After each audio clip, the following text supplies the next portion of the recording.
Nanggaling siya mismo sa kwarto ni Ronron? Pababa ng hagdan. Tingnan mo na, Fred. Hindi talaga namin siya nakita. Hahanapin pa siya ng bata kung nakita silang dalawa. Ronron, hindi mo na pwedeng makita si Ivan. Hindi na kayo pwedeng mag-usap. Simula ngayon, ako na ang iyong papa. Wala ka ng ibang tatay.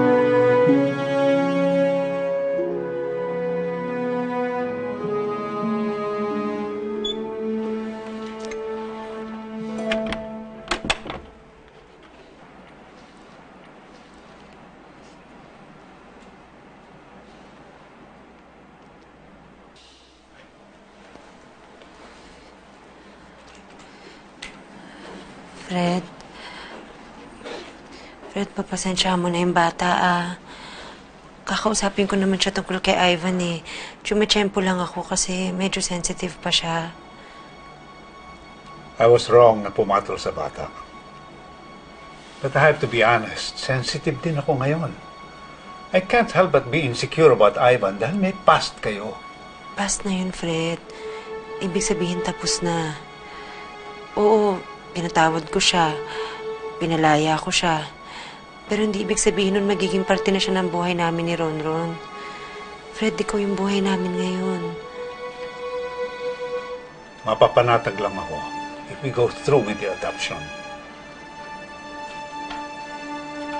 Pinagbigyan na kita nang hilingin mong palayain si Ivan. This time, I can't take no for an answer.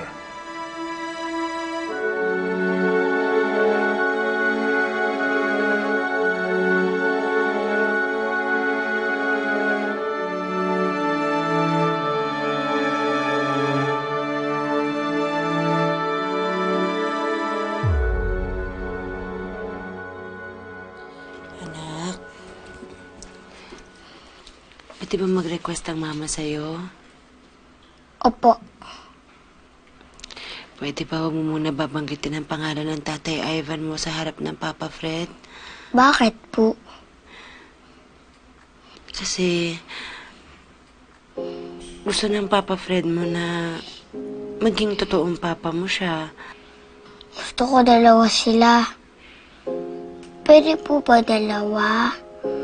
Kasi si Papa Fred nialagaan ako. Saan itutol ako mag-magics? Si Tatay Ivan, namamasyal kami. Saan ituturo niya ako mag-basketball? Anak, minsan kasi kailangan natin mamili kung sino yung hindi tayo sasaktan, kung sino yung mapagkakatiwalaan natin na hindi tayo ipapahamak, yung mapapabuti tayo sa kanila. Ba't po kayo umiyak, Mama?